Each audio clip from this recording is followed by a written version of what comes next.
அஸ்ஸலாமு அலைக்கும். நாட்டுக்கோழி குருமா இந்த டேஸ்ட்டில் புலாவ் ரைஸ்க்கு ரெடி பண்ணிக்கலாம். கடாயில் ஒரு 4 ஸ்பூன் அளவுக்கு ஆயிலும் சேர்த்துட்டு பட்டை, கிராம்பு, ஏலக்காவும் சேர்த்துக்கலாம்.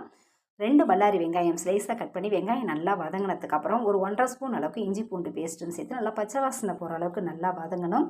1 கிலோ நாட்டுக்கோழிக்கான கறிக்கான மசாலா தான் இப்போ நான் சொல்லிக்கிட்டு இருக்கேன்.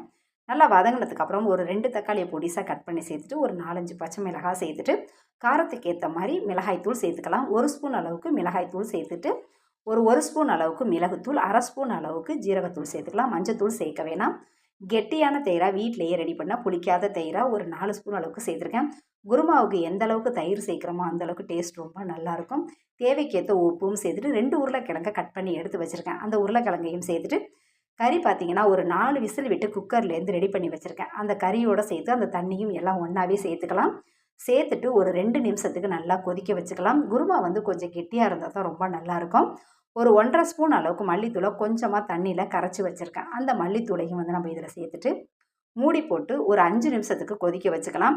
மல்லித்தூள் சேர்த்துட்டு நம்ம மூடி போட்டதுக்கப்புறம் பார்த்திங்கன்னா ஓப்பன் பண்ணவே கூடாது. அந்த மல்லித்தூளோட வாசனை போனதுக்கப்புறம் ஓப்பன் பண்ணால் தான் அந்த குருமா பார்த்திங்கன்னா மணமாகவே இருக்கும். அந்த மல்லித்தூளோட வாசனை இல்லாமையே நம்ம கறி ஆல்ரெடி வேக வச்சதுனால உருளைக்கிழங்குக்காக தான் நம்ம ஒரு 10 நிமிஷம் வேக வைக்கிறோம்.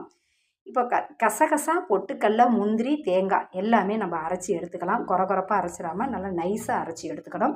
அரைச்சி எடுத்ததுக்கப்புறம் ஒரு லெமனை நம்ம ஜூஸாக புழிஞ்சு இதில் சேர்த்துட்டு ஒரு கைப்பிடி அளவு மல்லித்தலை, ஒரு கைப்பிடி அளவு புதினா தலையும் சேர்த்து எல்லாமே ஒன்று சேர்த்து மிக்ஸ் பண்ணி வச்சுட்டு நல்லா கொதி வந்ததுக்கப்புறம் நம்ம அரைச்சி வச்சுருக்க தேங்காவையும் சேர்த்து ஒரு 2-3 நிமிஷத்துக்கு கொதிக்க வச்சுக்கலாம். ரொம்ப நேரம் நம்ம தேங்காய் ஊற்றிட்டு கொதிக்க வைக்கக்கூடாது. அதோட குழம்போட டேஸ்ட்டே மாறிடும். இப்போ பார்த்தீங்கன்னா அந்த தேங்காவை நம்ம சேர்த்துட்டு ஒரு 2-3 நிமிஷத்துக்கு கொதிக்க வச்சோம்னா அருமையான டேஸ்ட்டில் இந்த குருமா ரெடி ஆகிடும்.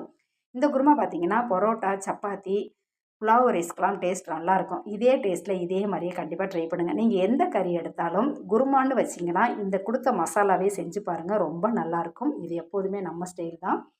என்னோடய வீடியோ பிடிச்சிருந்தா சப்ஸ்கிரைப் பண்ணி, லைக் பண்ணி, ஷேர் பண்ணுங்கள். இன்ஷா அல்லாஹ் இனி வரக்கூடிய வீடியோலாம் ரொம்ப இன்ட்ரெஸ்டிங்காகவே இருக்கும். மிஸ் பண்ணாமல் பாருங்கள். தேங்க்யூ ஃபார் வாட்சிங்.